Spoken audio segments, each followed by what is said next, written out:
They admired his beauty, then decided it belonged to someone else. They called it destiny. He felt it was a sentence, chosen in silence, trapped by tradition, a soft heart in a palace that devours the weak, loved by none, watched by all. When lies rose, louder than truth, his innocence became a crime. Survival demanded obedience, and he was never allowed to refuse. Chapter 1. Too beautiful to be ignored. Music filled the palace hall like a held breath, finally released. The lamps were dimmed low, casting gold across polished marble and silk-draped pillars. Nobles sat in their arranged rows, murmuring softly, cups lifted, attention divided, until Aelin stepped onto the floor. He did not announce himself. He never did. Bare feet touched the cool stone, light as if he feared leaving a mark. His costume was simple compared to the excess surrounding him. Pale fabric that clung softly to his slender form, sleeves loose enough to move like water when he lifted his arms. Silver thread caught the light with every breath he took. When the music began, Aelin moved. His dance was not bold. It did not demand applause. It unfolded slowly, like a confession spoken only once. His arms curved as if shaping invisible air, wrists turning with fragile precision. Each step was careful, deliberate, as though the floor itself might bruise him if he moved too hard. There was sorrow in the way he danced, not despair, something quieter, longing, a softness that felt out of place in a hall built for power and spectacle. His pale hair slipped loose from its tie, brushing his cheek as he turned. When he lowered his gaze, lashes shadowed eyes, the color of rain-heavy skies. Conversation died without anyone noticing when. Goblets stilled halfway to lips. Laughter faded. Even the musicians seemed to breathe more quietly, following the rhythm he carried rather than the one they played. Aelin spun, slow and graceful, fabric blooming around him like a pale flower. His movements spoke of gentleness learned early, of someone who had been careful all his life. When he knelt at the dance's center, hands folded over his heart, the final note faded into silence so complete it ached. Then applause erupted. Aelin startled slightly, as if the sound hurt. He bowed deeply, too deeply, shoulders curved inward. His breath came fast, chest rising and falling beneath thin fabric. He did not look at the crowd as he stood, only at the floor, as if already apologizing for taking their attention. High above, beneath a canopy of black and gold, Queen Valerie's watched without expression. She had seen countless dances, trained bodies, perfect technique, performances polished to brilliance. This was different. Her gaze fixed on Aelin with unsettling focus. She saw what others admired, but she also saw what they did not understand. The delicacy, the way his beauty did not shield him, but exposed him. How easily that softness could be shaped, claimed. "He will do," the queen said quietly. No one questioned her. Aelin felt it before he heard anything. The applause seemed to stretch too long, too loud. His chest tightened, a strange pressure settling just beneath his ribs. He straightened slowly, uncertainty creeping into his bones. The air felt heavier now, as though something unseen had shifted. He glanced up, just briefly. His eyes met the raised platform. Met her. Queen Valerie's did not smile. Her gaze was steady, measuring, absolute. Aelin's breath caught. Instinct screamed at him to look away, to bow, to disappear, but he was frozen, caught in the weight of her attention. Something cold slid down his spine. He bowed again, hastily, stepping backward as protocol demanded. The servants moved in to guide him off the floor, their hands careful but firm. As he passed the edge of the hall, whispers followed him. Admiration, curiosity, envy. None of it felt kind. As the curtains closed behind him, Aelin pressed a hand to his chest, fingers trembling. He did not know why his heart was racing. He did not know what choice had just been made. He only knew that something had noticed him, and that whatever it was, it did not feel like praise. Chapter 2. Paraded before the court. Aelin was not given time to change. He was led through the palace halls still dressed in his dancer's clothes, thin fabric clinging lightly to his frame, sleeves loose, feet bare against cold stone. The silk was meant for movement, for beauty in motion, not for standing still beneath the weight of judgment. Every step echoed too loudly, each sound reminding him how exposed he was. The doors to the court opened. Warm light spilled out, along with the low murmur of voices, rich, layered, confident. Nobles turned as one when Aelin was guided inside, their jeweled attire shimmering in sharp contrast to his simplicity. Gold-threaded robes, heavy crowns, rings that caught the light like weapons. And him. A hush rippled through the hall, not commanded but instinctive. Aelin felt it immediately. The stares sliding over his face, his hair, the slender lines of his body. He lowered his head, instinctively folding inward, hands clasped tight at his waist. His pulse thudded painfully in his ears. Whispers began almost at once. "Is that him? So delicate. A dancer? Too soft for court." Each word brushed against him like a blade. He wished desperately to disappear into the polished floor. Prince Kael'thar stood near the throne, arms crossed, posture rigid. He had not looked at Aelin since ordering him brought here. Now slowly his gaze slid over him, unapologetic, sharp, assessing. Disgust flickered across the prince's face. "This," Kael'thar said aloud, breaking the silence, "is what caused such interest?" The words echoed cruelly. Aelin flinched. Kael'thar stepped closer, boots heavy, deliberate. He circled Aelin once, like a predator inspecting something fragile. "He's smaller than I expected," he continued coolly. And quieter. "He looks like he'd shatter if spoken to too harshly." Soft laughter rippled through the nobles. Aelin's cheeks burned. He bowed instinctively, too deeply, his hair falling forward to hide his face. "I'm sorry, my prince," he murmured, the apology automatic, reflexive. Kael'thar stopped in front of him. "See," Kael'thar said, gesturing dismissively. "Decorative at best. A pretty thing meant to be watched, not heard." The laughter grew louder this time. Aelin's fingers trembled where they were knotted together. He did not understand what he had done wrong. He had danced because he was told to. He had bowed because he was frightened. He had apologized because that was what he had always done when voices turned sharp. He dared a glance upward. Queen Valerie's sat upon the throne, her expression calm, eyes unreadable. She watched the scene with quiet interest, as if this were merely another performance, one unfolding exactly as planned. "Aelin," she said at last. His name sounded strange in the vast hall, small and fragile. "Yes, Your Majesty," he replied quickly, dropping to his knees without being told. The marble was cold, unforgiving. He welcomed the pain. It gave him something else to focus on. Queen Valerie studied him for a long moment. "You danced beautifully tonight," she said. "Your grace is rare, your obedience even rarer." Aelin swallowed. "I am honored," he whispered, though he did not understand the words coming next. The queen turned her gaze to the court. "By my decree," she announced, voice carrying effortlessly, "this dancer shall be bound to the crown. Aelin will marry my son, Prince Kael'thar." The words struck like thunder.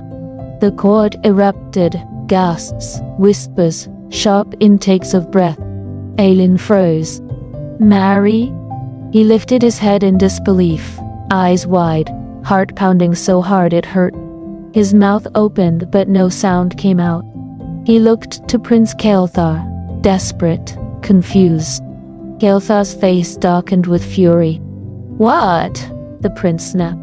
But Queen Valerie's did not look at him. Her gaze remained fixed on Aelin. "You will be grateful," she said softly. "This is not a request." Aelin's world tilted. He bowed again deeply, because he did not know how else to survive this moment. "Thank you, Your Majesty," he said, voice shaking, even as tears blurred his vision. Around him the court watched.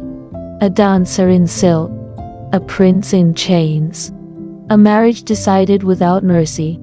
And Aelin, paraded and chosen, realized too late that the stage had never been his refuge. It had been the place where he was claimed. Chapter 3. The Ring on a Fragile Hand. The court did not breathe. At Queen Valeria's raised hand, the murmurs fell away, silk sleeves stilled, and even the chandeliers seemed to hold their light. Aelin stood at the center of the marble floor, still in his dancer's clothes, soft fabric clinging to limbs that trembled now that the music was gone. His chest rose too quickly, a shallow rhythm that betrayed him. "Bring the royal rings," the queen commanded. The words were calm, final, dull, dull. Two attendants stepped forward, carrying a velvet cushion between them. Upon it lay the rings, heavy bands of gold etched with the sigil of the crown. They looked ancient, unforgiving, too large for hands like Aelin's. He stared before he could stop himself. Prince Kelthar did not. He watched Aelin instead, eyes sharp with something close to disdain.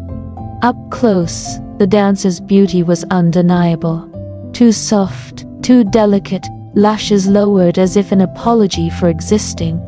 Kelthar's jaw tightened. "This is unnecessary," he said flatly. Queen Valeria's gaze flicked to him. "It is tradition." Tradition, Aelin learned in that moment, was simply another word for inevitability. Kelthar stepped forward. His boots echoed against the marble, loud in the silence. He did not offer his hand. He did not speak to Aelin. He simply took one of the rings from the cushion and reached for him. Aelin flinched. "Hold still," Kelthar muttered, irritation threading his voice. Aelin obeyed instantly, lifting his hand with trembling fingers. His skin was pale, almost translucent under the court lights, veins faintly visible. The ring looked monstrous by comparison. Kelthar forced it on. The metal scraped. Aelin gasped softly, as pressure bit into his finger. Too tight, unyielding. Pain sparked sharp and sudden.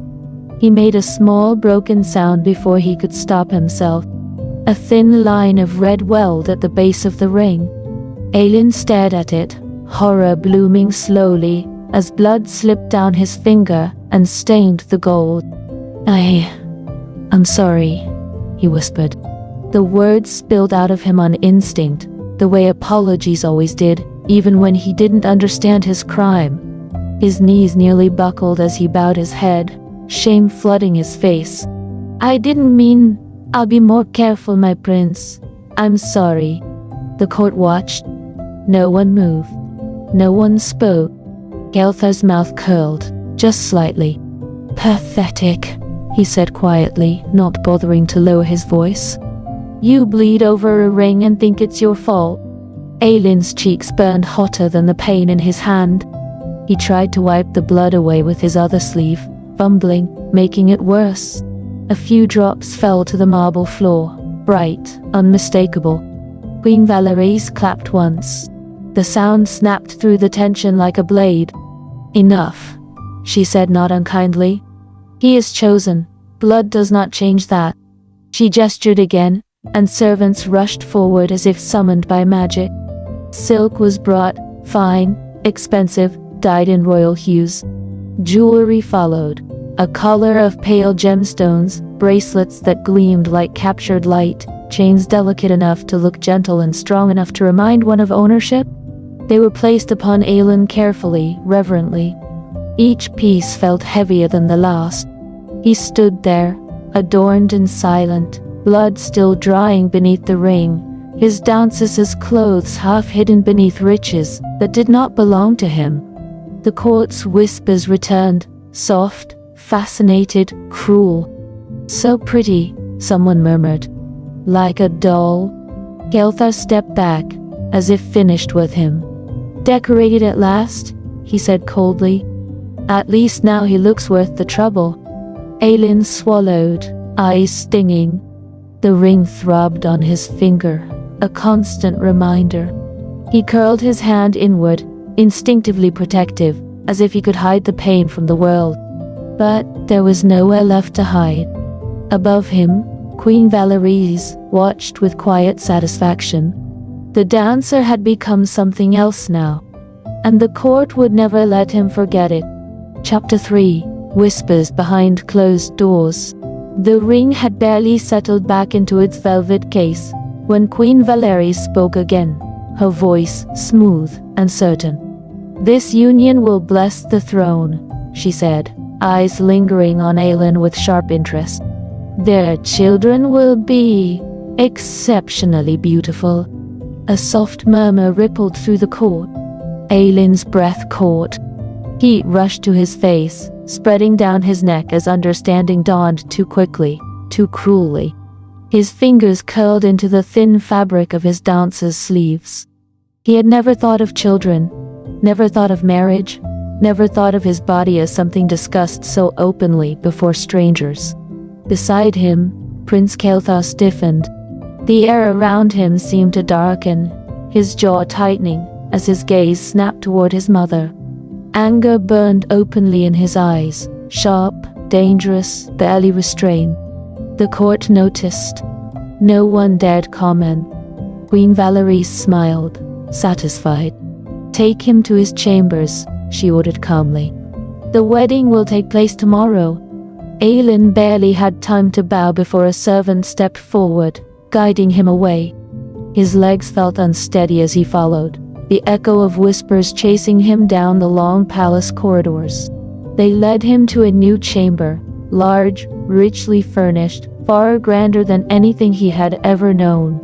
Soft lamps glowed against pale walls. Silk curtains stirred faintly with the night air. Jewelry and folded garments lay arranged neatly upon a table, waiting. The door closed behind him. For a moment, Aelin simply stood there. "Tomorrow." The word pressed heavily against his chest.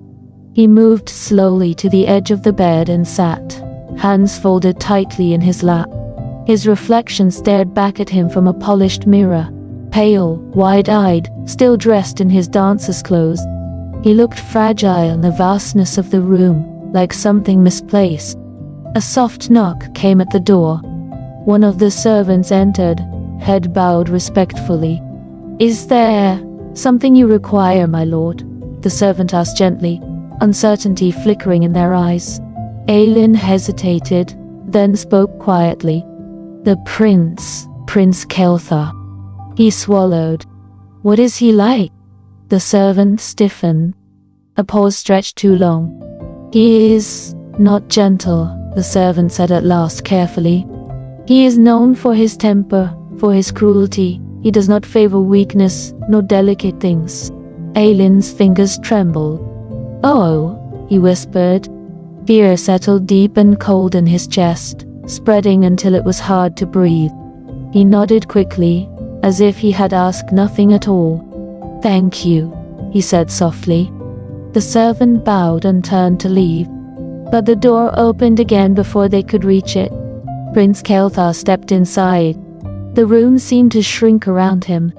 The servant froze, then immediately bowed and hurried out at Kelthar's sharp gesture. The door closed with a decisive click. Aelin's heart pounded. Instinct took over. He scrambled back onto the bed and pulled a sheet around himself, clutching it tightly as though it could shield him.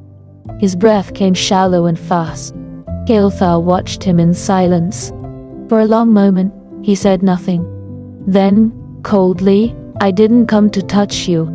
Aelin flinched. Kelthar crossed the room, stopping several steps away.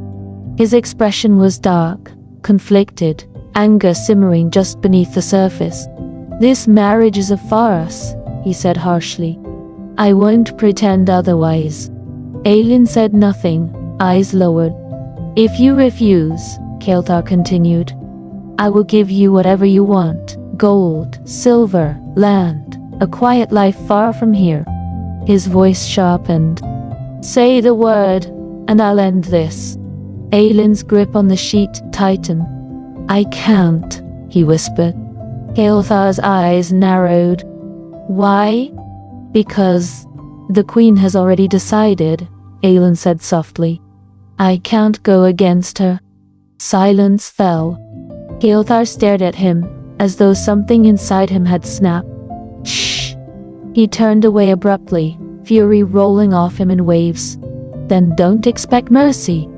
He left without another word, the door slamming shut behind him. Outside, servants exchanged looks. Whispers spread quickly through the halls, suggestive, cruel, unfounded. They said the prince had already visited his future spouse in private. They said the dancer was eager. They said Aelin lacked shame. Inside his chamber, unaware of the rumors being born, Aelin sat trembling beneath silk sheets, staring at the door, already learning how quickly innocence could be rewritten by others, and how alone he truly was. Chapter 4. Silk and Poison. The chamber given to Aelin was larger than any room he had ever stepped into. High ceilings, pale curtains, and a bed draped in fabric so fine it felt wrong to touch. Nothing in it belonged to him, yet everything was meant to reshape him. He stood near the window when the knock came.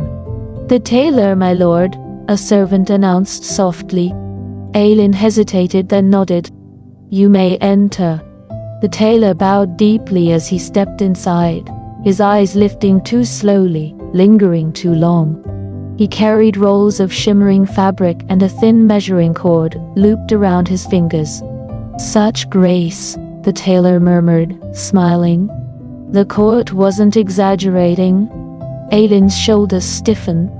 "I'm here only for measurements," Aelin said quietly. The tailor stepped closer. "Too close." "Of course," he replied, lifting the cord. But instead of measuring, his fingers brushed Aelin's wrist, then lingered, sliding higher with deliberate slowness. Aelin flinched back. "Please, don't," he said, voice shaking. The tailor chuckled softly. "No need to be shy. You'll belong to the palace soon anyway." Something cold crawled up Aelin's spine. He stepped back again, heart racing. "Step away from me," Aelin said, louder now. Instead, the tailor reached out again, fingers grazing his arm, his waist, testing. Aelin reacted on instinct. He raised his hand to slap him. The tailor caught his wrist mid-air, gripped tight. "So spirited," he said, eyes dark. "And so beautiful." Fear flooded Aelin's chest. "Let go!" he cried out. The sound echoed sharply through the chamber. The door burst open. Prince Kael'thar stood there, eyes like steel, presence filling the room in an instant. "What is going on?" he demanded. The tailor released Aelin immediately, stumbling back. "My prince, he was seducing me. I only—" "That's a lie," Aelin said desperately, clutching his wrist. "He touched me. I told him to stop." The tailor laughed nervously. "He invited it. Look at him." Kael'thar's gaze snapped to the tailor. In 2 strides, he crossed the room and seized the man by the collar, dragging him away from Aelin. "You will remove your hands," Kael'thar said coldly, "or I will remove them for you." He threw the tailor to the floor. The room went silent. Kael'thar turned to Aelin, eyes sharp, not gentle, not comforting. "You see," he said harshly, "this is what your beauty brings you." Aelin's breath hitched. "I didn't do anything," he whispered. Kael'thar looked at him for a long moment, then turned back to the tailor. "You are dismissed," Kael'thar said flatly. "Permanently." Guards were summoned immediately.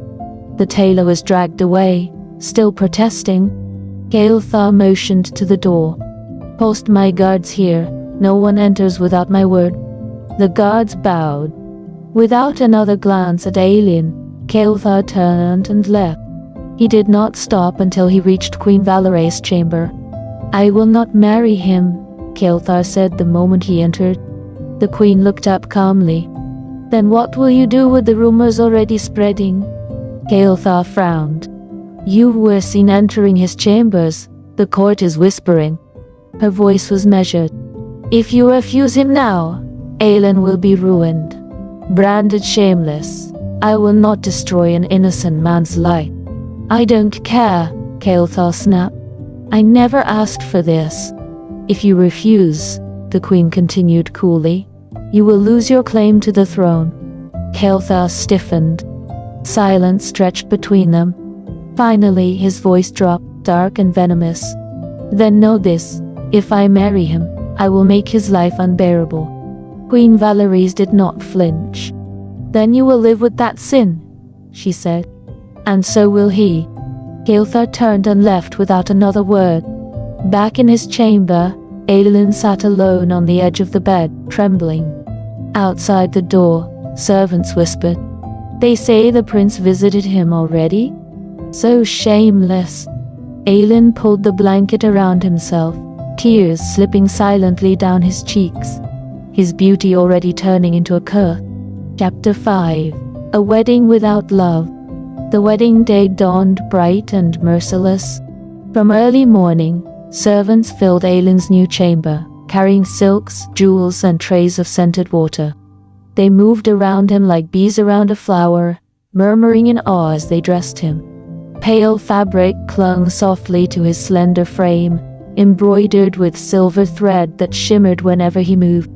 His hair was washed, brushed, and adorned with delicate ornament. When he looked at his reflection, he barely recognized himself.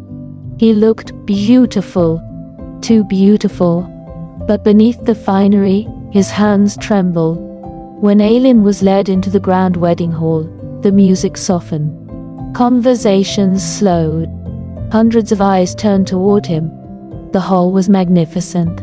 Pillars of marble, banners of royal black and gold. But all he could feel was the weight of waiting. Prince Kael'thar was not there. Minutes passed, then longer moments. Whispers began to spread like cracks in glass. "Will he come at all? I heard he refuses this marriage. Perhaps the prince has fled." Aelin stood alone at the altar, heart pounding, face burning. Every second stretched painfully. His fingers curled into the fabric of his sleeves as shame crept up his spine. He lowered his head, pretending not to hear the gossip, pretending not to feel abandoned before the vows were even spoken. At last, the great doors opened. Prince Kael'thar entered. He was dressed in ceremonial black, his expression cold, his posture rigid with defiance. The hall fell silent. Queen Valeries' gaze snapped toward him, sharp with anger. As Kael'thar approached the altar, she leaned toward him and spoke in a low voice meant only for him. "You will remember," she said calmly, "that this marriage secures your crown. Disgrace him, and you disgrace the throne." Kael'thar said nothing. The ceremony proceeded. Vows were spoken. Rings were exchanged. Aelin's voice shook as he spoke his promise, while Kael'thar's words were clipped and emotionless. When it was done, the court applauded, but the sound felt hollow. During the celebration, music filled the hall again. Nobles began to dance. A kindly nobleman approached Aelin and asked him to dance, offering a polite smile. Grateful for the distraction, Aelin accepted. They moved gently across the floor, until a shadow fell between them. Kael'thar stepped in without a word, gripping Aelin's wrist and pulling him away. Gasps rippled through the crowd as Kael'thar drew Aelin into a sharp, possessive dance. His hold was tight, his expression unreadable. Then, abruptly, Kael'thar guided Aelin out of the hall and into the palace gardens. There, beneath the lantern light, stood a woman. She was beautiful in a bold, confident way. Dark hair, sharp eyes, chin lifted proudly. She smiled when she saw Kael'thar. "This is Lady Mirava," Kael'thar said coldly. "The woman I love." Aelin felt the world tilt. "I married you for the throne," Kael'thar continued, his voice cruelly calm. "Not for affection. I will never accept you as my partner." Lady Mirava took Kael'thar's arm. Together they turned and walked away, leaving Aelin standing alone among the flowers. Tears blurred his vision. He pressed a hand to his mouth, trying to remain silent as his chest ached. After a long while, servants came to escort him back inside. Later that night, Aelin was summoned to Queen Valerie's chambers. The queen regarded him carefully. "You must give this kingdom heirs," she said plainly. "Beautiful grandchildren." Aelin nodded, though his heart felt shattered. As he was led away, servants whispered about preparing him properly for the night. He was bathed again, dressed again, made perfect again, before being taken to Kael'thar's chamber. The doors closed behind him, and Aelin stood alone, married, yet utterly unwanted. Chapter 6. The first night. The chamber prepared for Aelin was quiet in a way that made every sound feel too loud. Silk curtains breathed softly with the night air, and candles flickered along the walls, their light warm and almost kind. Servants moved around him with careful hands, loosening pins from his hair, smoothing the fine fabric of his wedding clothes as if gentleness alone could make the moment less frightening. Aelin sat on the edge of the bed, hands folded tightly in his lap. Just before they had brought him here, Queen Valerie's had stopped him in the corridor. Her fingers, cool, adorned with rings, had lifted Aelin's chin with practiced precision. "Do not fear tonight," she had said calmly. "A crown is not built in a single hour. Endure, and you will be rewarded." It had not sounded like comfort. It had sounded like instruction. Now, alone again, Aelin replayed those words over and over, his heart beating unevenly in his chest. He did not know what to expect from Prince Kael'thar. He only knew what others had told him: angry, cruel, unforgiving, a man who despised softness. Aelin was nothing but soft. The door opened. He startled so hard his breath caught. Prince Kael'thar entered without ceremony, already stripped of his formal coat, dark hair loose around his shoulders. His expression was hard, unreadable, his presence filling the room in a way that made the walls feel closer. The servants bowed and hurried out, shutting the door behind them. Silence fell. Aelin rose instinctively, then froze, unsure whether he was meant to kneel, to bow, to speak. His hands trembled so he hid them in the folds of his sleeves. Kael'thar's gaze traveled over him slowly, too slowly. Not with desire, but with assessment. Like a burden he had been forced to accept. "So," Kael'thar said at last, voice low and cold, "this is how they deliver their prizes." Aelin swallowed. "My prince, I..." "Don't," Kael'thar snapped. "Don't apologize. Don't plead. I've had enough of your trembling." Aelin's shoulders drew inward despite himself. Kael'thar exhaled sharply and turned away, pacing once across the room. "You should know this," he said without looking back. "I didn't want this marriage. I still don't." "I know," Aelin whispered. That earned him a sharp look. Kael'thar turned, eyes flashing. "Do you?" Aelin nodded quickly. "I won't expect anything from you. I'll stay out of your way. I'll do whatever the queen asks of me." "That's the problem," Kael'thar said bitterly. "You do everything you're told." He stopped a few steps away, close enough that Aelin could feel the heat of him, the weight of his presence. Aelin's breath grew shallow, his instincts screaming to retreat, though there was nowhere to go. Kael'thar studied him in silence, jaw clenched. Then unexpectedly, he stepped back. "I didn't come here to hurt you tonight," he said, his voice flat. Not because I care, but because I refuse to give my mother what she wants so easily. Aelin blinked, confused. You will sleep here, Kael'thas continued. On the bed, I'll take the couch. Relief hit Aelin so suddenly his knees nearly buckled. Thank you, he breathed, then immediately bit his lip, afraid he'd said too much. Kael'thas scoffed. Don't thank me. This changes nothing. He turned away, removing his boots with sharp movements. This marriage exists for appearances. You will play your part in public. In private you will not expect affection, loyalty or kindness. Aelin nodded again, tears stinging his eyes. I understand. Kael'thas paused, glancing back once more. His gaze lingered, not with cruelty this time, but something sharper, conflicted. Do not mistake restraint for acceptance, he said quietly. Then he lay down on the couch, turning his back to the bed. Aelin stood there for several long moments, heart pounding, before slowly sitting down. He lay beneath the covers fully clothed, staring at the canopy above him, listening to the steady rhythm of Kael'thas breathing across the room. This was his husband. This was his fate. And as tears slipped silently into his hair, Aelin realized that the first night of marriage was not always marked by touch. Sometimes, it was marked by distance, fear, and a quiet knowledge that love would never come easily here. Chapter 7.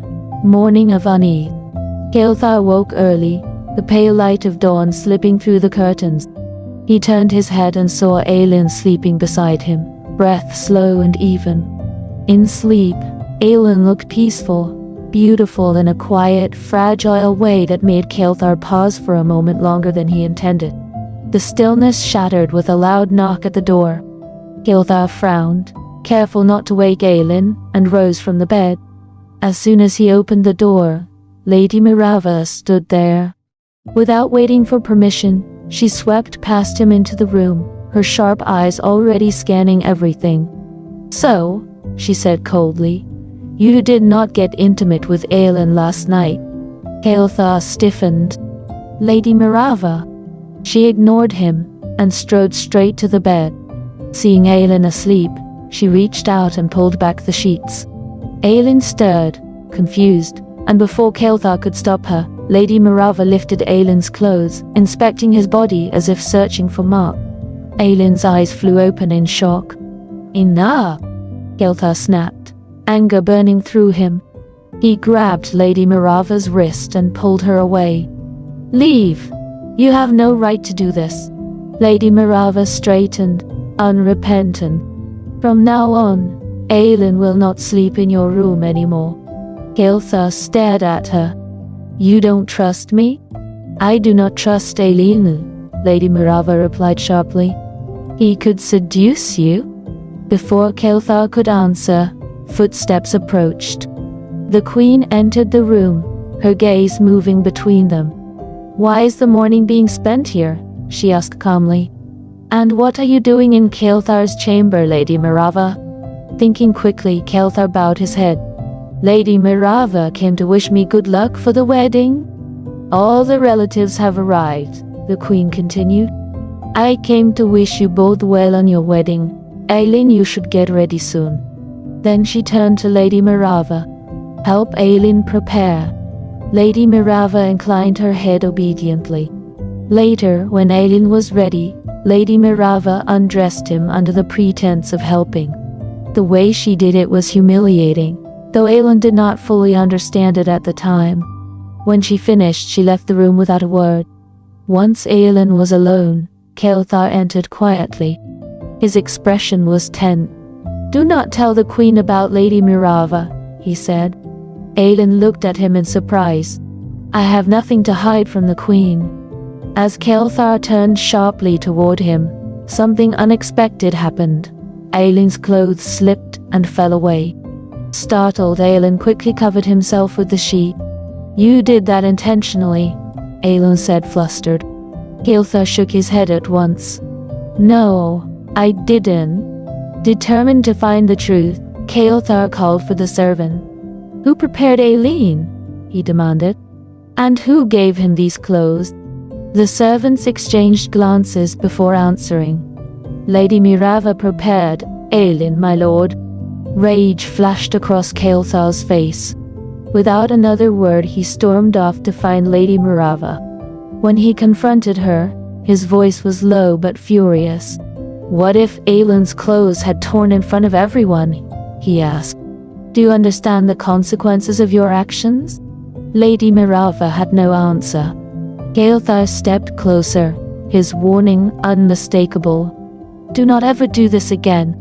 The wedding had begun, but beneath its celebration, darker intentions were already at work. Becomes jealous and plots to get her pregnant. Chapter 8. Blessings and Envy. The grand hall shimmered with light as guests filled every corner, their voices blending into a hum of celebration. One by one, nobles and relatives stepped forward, offering their blessings to Kael'thar and Aileen. Each guest presented gifts more lavish than the last: ornate jewelry, rare silks, ancient relics, and chests heavy with gold. Aileen stood beside Kael'thar, hands folded neatly, eyes wide with wonder. With every blessing spoken and every gift placed before them, his heart swelled. He had never imagined such warmth, such open acceptance. His eyes glistened as happiness quietly overflowed, and for a brief moment, all his past fears seemed distant and small. Kael'thar noticed the change immediately. He glanced at Aileen and saw the soft smile, the emotion Aileen tried to hide. Something in Kael'thar eased at the sight, as though the weight of duty lifted just enough for him to breathe. Not everyone shared in that joy. Lady Mirava watched from a distance, her expression carefully composed. Yet behind her calm gaze, jealousy burned. Each smile directed at Aileen, each word of praise twisted like a thorn in her thoughts. Aileen's happiness, his growing place beside Kael'thar, unsettled her deeply. As the blessings continued, and the hall echoed with celebration, Lady Mirava's envy hardened into resolve. If Aileen's position was to become unshakable, she would ensure it happened on her own terms. A plan quietly formed in her mind, one that would bind Aileen to Kael'thar in a way no gift or blessing ever could. While joy filled the hall, shadows of intention lingered just beyond the light. Chapter 9. The Lie and the First Obsession. After the festival ended, the palace slowly returned to its usual stillness. Aileen, newly married, moved through the halls with a quiet grace, still carrying the happiness of the blessings he had received. Kael'thar, however, was burdened with thoughts he could not yet name. That night, Lady Mirava came to Kael'thar with a troubled expression. "I am pregnant," she said, her voice carefully controlled. "The child is yours." Kael'thar stared at her, shock washing over his face. "That cannot be true," he said firmly. "It is," Lady Mirava insisted. "And now you must choose. Either leave Aileen or marry me." The demand struck Kael'thar like a blade.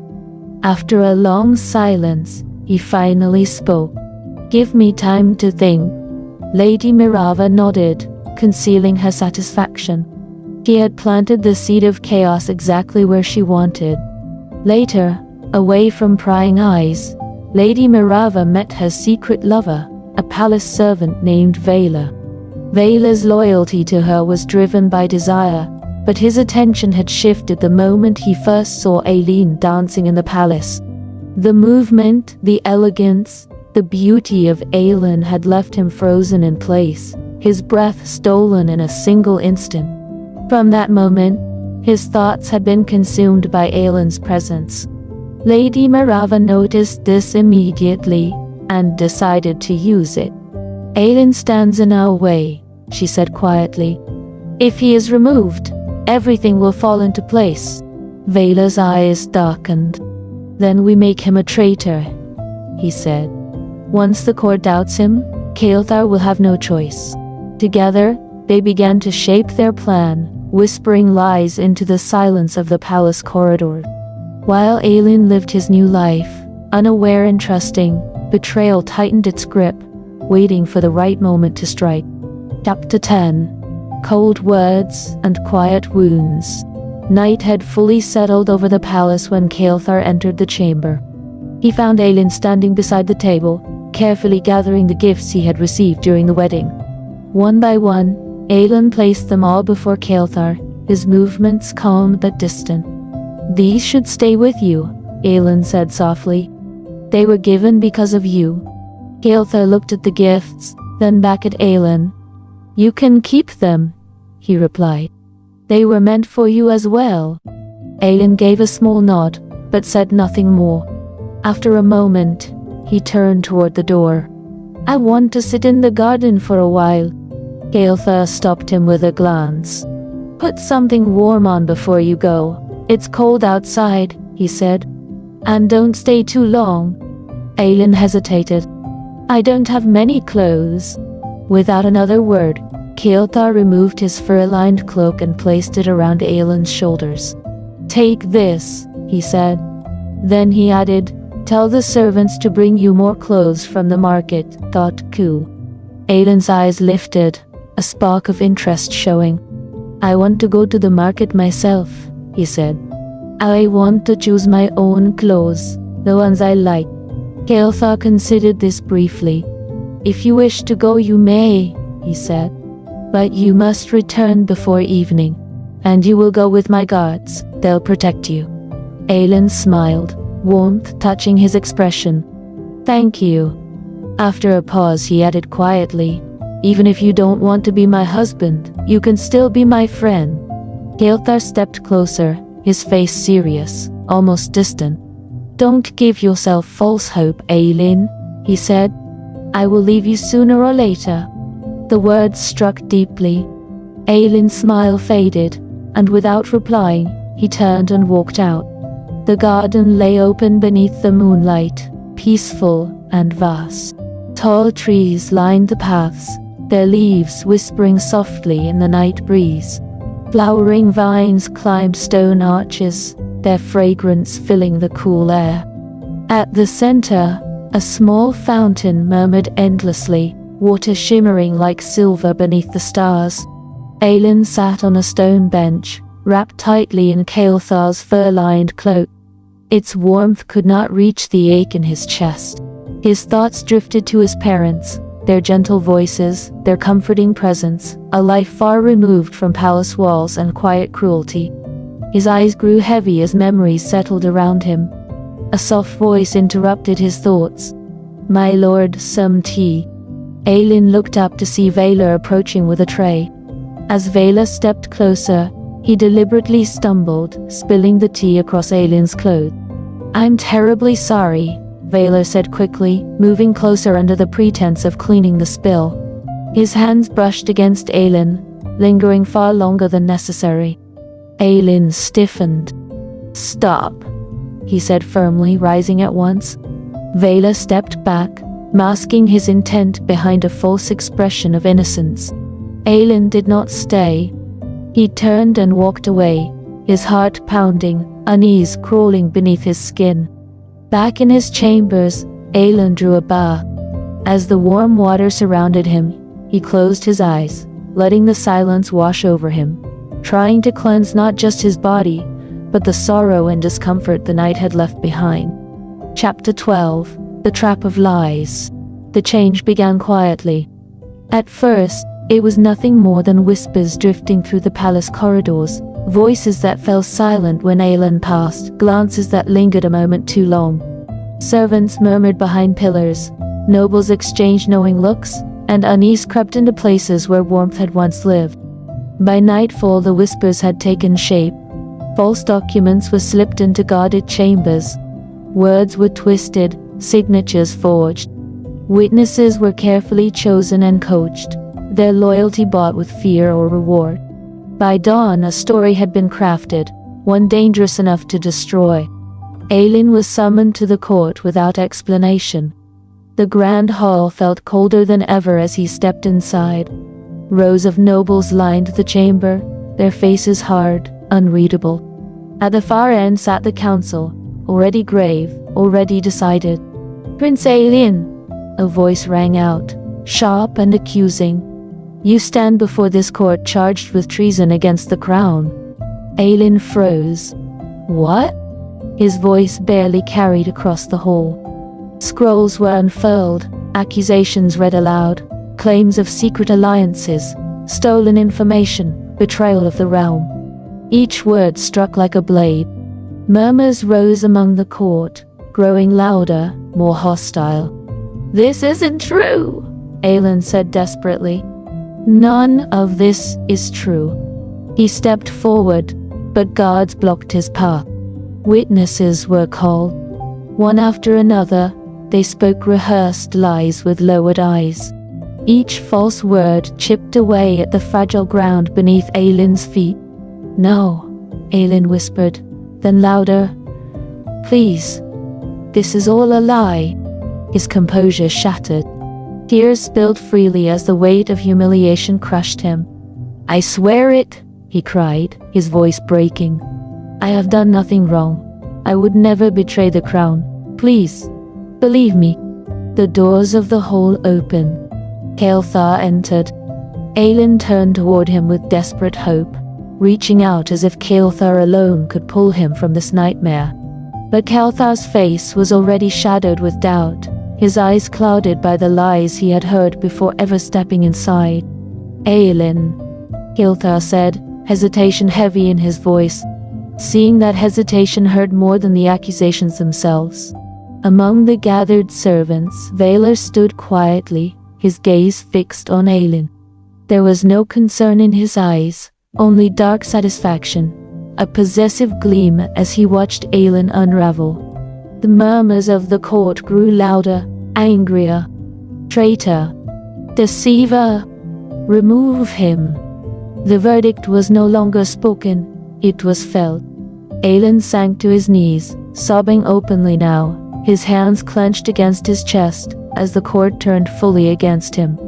The trap had closed, swift and merciless, and no matter how loudly he cried his innocence, the truth was already buried beneath lies. Chapter 13. Banished from the palace. Silence fell over the court, heavy and unforgiving. Aelin knelt where he had collapsed, his tears still wet on the cold marble floor. Every eye was upon him, but none held mercy. Then Kael'thar stepped forward. His expression was rigid, distant, nothing like the man Aelin had trusted. "Look at me," Kael'thar said. Aelin lifted his head at once, hope flaring painfully in his chest. "Kael'thar," he whispered, crawling a step closer. "Please, I swear to you, I am innocent. You know me. You know I would never betray you or this kingdom." His voice broke as he spoke, hands trembling as they reached out. "Please," Aelin begged. "If you trust no one else, trust me." For a moment, something flickered in Kael'thar's eyes, conflict, doubt, but it vanished beneath anger and hurt. "I trusted you," Kael'thar said coldly. "And this is what that trust has brought me." The words struck harder than any blade. "I didn't do this," Aelin cried. "Someone is lying. Please, just listen to me." Kael'thar turned away. "Enough," he said, his voice sharp and final. "You are no longer welcome here." Aelin froze. "You are declared unworthy of the palace," Kael'thar continued, his words echoing through the hall. "Effective immediately." "No," Aelin sobbed. "Please, don't do this. I have nowhere to go." Guards stepped forward. Aelin clutched at Kael'thar's cloak desperately. "Kael'thar, I'm begging you, don't abandon me." Kael'thar did not look back. The guards seized Aelin's arms and pulled him to his feet. He struggled weakly, tears streaming down his face as his pleas echoed uselessly through the court. "Please, please." The nobles turned away. The servants lowered their eyes. No one spoke. Aelin was dragged through the halls he had once walked as a prince, his sobs bouncing off the stone walls. When they reached the palace gates, the guards shoved him forward and released him onto the cold ground. The massive doors closed behind him. The sound was thunderous, final. Aelin lay where he had fallen, shaking, broken, staring at the gates that would never open for him again. The palace loomed above him, distant and cruel, as the truth settled into his chest like ice. He was alone, and utterly unprotected. Chapter 14. Chains of Obsession. The road beyond the palace walls lay silent and empty. Aelin walked without direction, his steps slow and unsteady, tears blurring his vision. The palace lights behind him faded with every step, taking with them the last traces of safety he had known. His clothes were still the same, the ones he had worn when he was cast out, now rumpled and cold against his skin. A voice cut through the night. Aelin did Tylen. He turned sharply. Vela stood a short distance away, his expression calm, almost gentle, as if he were offering concern rather than danger. You shouldn't be alone out here, Vela said softly. Stay away from me, Aelin replied, backing up. Vela moved suddenly. He grabbed Aelin, clamping a hand over his mouth before he could cry out. Aelin struggled, tears spilling as he fought with what strength he had left, but the road was empty and the night swallowed every sound. Within moments, Vela dragged him away from the path and into the darkness. When Aelin awoke, he was lying on a narrow bed inside a small cottage hidden deep within the woods. Panic surged through him as he sat up. His clothes were unchanged, dirty, creased, and familiar. Relief flickered briefly, only to be replaced by dread when he noticed a neatly folded set of ceremonial wedding clothes placed carefully on a chair nearby. No, Aelin whispered. The door opened, and Vela stepped inside, carrying a lantern. You're awake, he said calmly. Good, good. What is this place? Aelin demanded, his voice shaking. Why did you bring me here? Vela's lips curved into a smile. This will be our home. Aelin stared at him in horror. You can't be serious. Vela lifted the wedding clothes from the chair and held them out. Put these on, he said. We'll be married soon. I won't, Aelin cried, backing away. You have no right. Vela's voice softened, but his eyes burned with obsession. Lady Mirava was never anything to me, he said. She was only a way to gain power, a way to get closer to you. Aelin's breath caught painfully. We'll live happily here, Vela continued, stepping closer. We'll make a family together. His voice dropped to a disturbing calm. Tell me, Aelin, how many children do you want? Aelin shook his head, tears streaming down his face. I don't want this. Please, let me go. The cottage door creaked open. Lady Mirava stood frozen at the entrance. Her gaze fell first on Aelin, pale, trembling, still in his own clothes, and then on the wedding garments in Vela's hands. What is this? She whispered. Vela didn't look at her. This is my future. I did all of this for you, Lady Mirava said, her voice cracking. For us. Vela finally turned, his expression cold and dismissive. There was never an "US, I wanted power. I want him." He reached for Aelin possessively. Lady Mirava staggered back as the truth crashed down on her.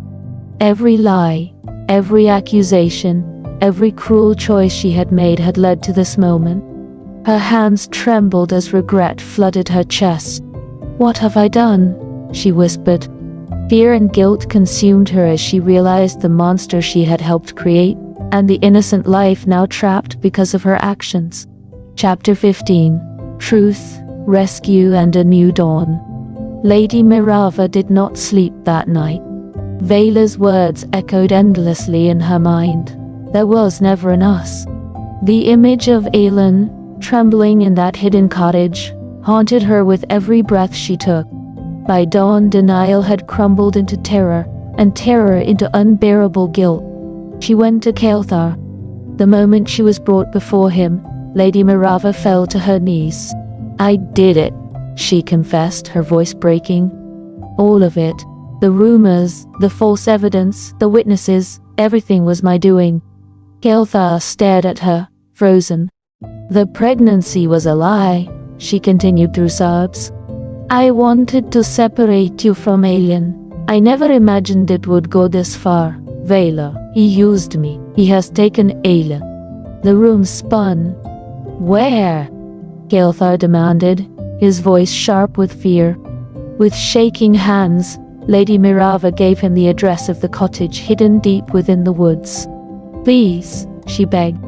Forgive me, Ordon, but save him, before it's too late. The truth struck Kelthar like a blade to the chest.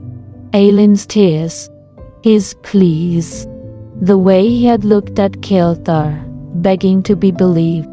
I was wrong, Kelthar whispered, horror flooding his veins.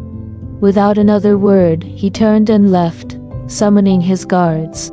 Horses thundered through the gates as Kelthar rode hard toward the forest, guilt and fear driving him faster than any command ever could. Inside the cottage, the air was heavy with dread. Vela gripped Aelin's arm, dragging him toward a small table arranged like an altar. Candles flickered, casting twisted shadows along the walls. Stop! Aelin cried, stumbling. Please, don't do this. Vela ignored him. It will be over soon, he said calmly. Then you'll understand. Aelin struggled, tears falling freely as despair closed in around him. The cottage door burst open. Step away from him. Kelthar's voice cut through the room like thunder. Vela turned in shock. Before he could react, guards flooded in behind Kelthar.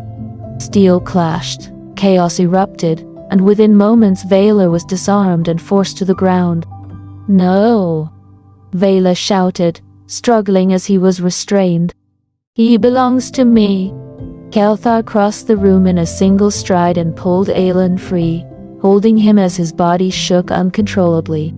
It's over, Kelthar said softly. You're safe now. Vela was dragged away in chains, his cries fading into silence as justice finally caught him. Kelthar turned back to Aelin. Aelin stood stiffly, eyes red, pain etched deep into his expression. Kelthar sank to his knees before him, lowering his head. I failed you, Kelthar said, his voice breaking. I didn't trust you. I cast you out when you needed me most. I am so deeply sorry. Aelin said nothing at first. His hands trembled at his sides, the wounds still raw. Finally, he spoke. What you did hurt me, he said quietly. I felt alone, abandoned. Kelthar bowed his head. I know, and I will spend my life making it right, if you allow me. A long silence stretched between them. Then Aelin exhaled shakily. I forgive you, he said. Not because it didn't hurt, but because I don't want to live with hatred in my heart. Kelthar looked up, tears in his eyes. He gently took Aelin's hands, holding them as if they were something precious, something he could never afford to lose again. Chapter 16, A Night of Promise. That night, the palace was quiet once more. No guards stood nearby, no whispers crept along the corridors. For the first time since everything had fallen apart, Kelthar and Aelin were alone together. Not as a king and an accused traitor, not as strangers bound by duty, but as two people who had survived the same storm. Aelin sat at the edge of the bed, his hands folded tightly in his lap. The events of the day still weighed on him, his body safe but his heart fragile. Kelthar stood a short distance away, watching him carefully, as if afraid that one wrong word might shatter what little peace they had reclaimed. I won't fail you again, Kelthar said quietly. Aelin looked up. I promise you, Kelthar continued, stepping closer. From this moment on I will trust you. I will protect you, not because I am your king, but because I am your husband. Aelin's breath trembled. I was afraid, he admitted softly. Afraid that staying here would only hurt me again. Kelthar knelt in front of him, lowering himself until they were eye to eye. "Then don't stay because you must," he said. "Stay only if you want to." Silence stretched between them, heavy with truth. Then Aelin reached out and rested his hand over Kael'thar's. "I want to stay," he said. "Not out of duty, but because I still love you." Something in Kael'thar broke then. Relief, regret, gratitude all at once. He leaned forward and pulled Aelin into a gentle embrace, holding him as though the world might try to take him away again. They spoke little after that. Words were no longer needed. That night, they lay together, not rushed, not afraid. There was no demand, no expectation, only closeness, warmth, and the quiet understanding that healing takes time. Kael'thar held Aelin as he fell asleep, a silent vow in every breath that this time he would not let go. Outside, dawn waited patiently. A new life had begun, not built on power or fear, but on trust, choice, and the fragile hope of love renewed. End of beautiful story.